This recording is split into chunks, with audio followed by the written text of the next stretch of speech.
বাবার উদ্দেশ্যে আমার এটাই বলার যে তোমরা দেখো, দেখে তোমাদের যদি খারাপ লাগে, তো আমি তো তোমাদের নিজের সন্তান, দুজনের মধ্যে দুজনেই কি করে তোমরা এরকম হতে পারলে? হ্যাঁ বোন। দাদা তুমি এসছো, আমি তোমাকে অনেকবারই ফোন করেছি, আমি ভীষণ অসুবিধায় পড়েই ফোন করেছি। তুমি আমাকে অনেকবার ফোন করেছো, আর আমি মাঝে আমার কিছু অনুষ্ঠানের জন্য আমি আসতে পারিনি। জানিয়েছিলে তো ঘরে এসো, এদিকে এসো। আচ্ছা, এই বাড়িতে কে কে রয়েছে? এই বাড়িতে আমি, আমার ঠাম্মা।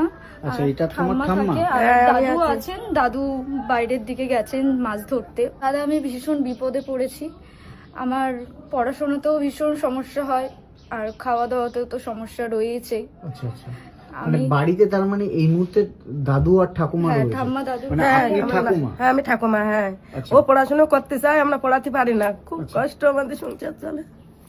আমি কি করে পড়াবো? বলে কি আমি পড়বো, আমার নিজের পায়ে দাঁড়াবো, আমরা পাচ্ছি না খরচা করতে ওর পেছনে। আচ্ছা, আমাদের সংসার চলে না, ওই দুটো নেশনের চাল পাই, মাঠে শাক পাতা তুলি নিয়েছে, এই করে আমরা 3টি মানুষ খাই। ওর দাদু একদম বয়সী 70-75 বছর বয়সী, কাজ করতে পারে না, মাজা পুড়ি গেছে, কোড় বানাই গেছে, তাই নিয়ে আবার যায় একটু গঙ্গায় জাল ছোট বাতি। আচ্ছা, মানে বাড়িতে তার মানে তুমি, দাদু আর ঠাকুমাই থাকো, আর তোমার মা বাবা? মা বাবা দুজনে জীবিত রয়েছে, জীবিত থাকতেও না থাকার মতন। দেখো না বোন, মানে মা বাবা কোথায় রয়েছেন?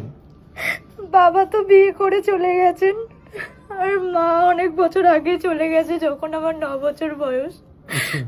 মানে কারোর কোনো দায়িত্ব নেই। যদিও আমি কখনো কখনো বাবার সাথে কন্ট্যাক্ট করার চেষ্টা করি, বাবা বলে তো যা ইচ্ছা কর, চলে যা, বিয়ে করে নে, আমি দিতে পারবো না, ফোন কেটে দেয় মুখের ওপর, কখনো কখনো তো ফোন তোলেই না। আর মা মাঝে মাঝে, মায়ের সাথে আমি কন্ট্যাক্ট রাখার চেষ্টা করেছি, কন্ট্যাক্ট রেখেছিল, কিন্তু পড়াশোনার বিষয়ে বা ভালো মন্দ কোনো খোঁজ খবর কিছুই নিতে চান না, তারা কোনো দায়িত্ব নিতে চায় না। মানে মা কোথায় আছেন এখন? মা কাজটা পাড়াতে থাকেন, অ্যাফেয়ার্স আছে মায়েরও। আর বাবা? বাবা বিয়ে করে নিয়েছে। আরে মানে ওর মা বাবা দুজনে? হ্যাঁ বিয়ে করে নিয়েছে, সে 3টে বাচ্চা আছে। ওর বাবা যে মহিলার বিয়ে করেছে, সে মহিলার 2-3, এই আমার ছেলের দিয়ে 3 বিয়ে, আমাদের খরচা পাতি কিচ্ছু বাড়ি দেয় না।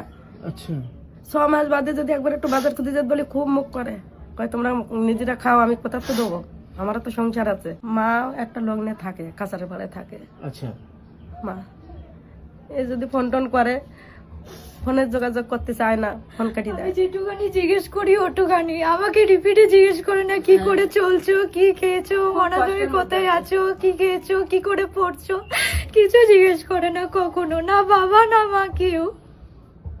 মানে সবাই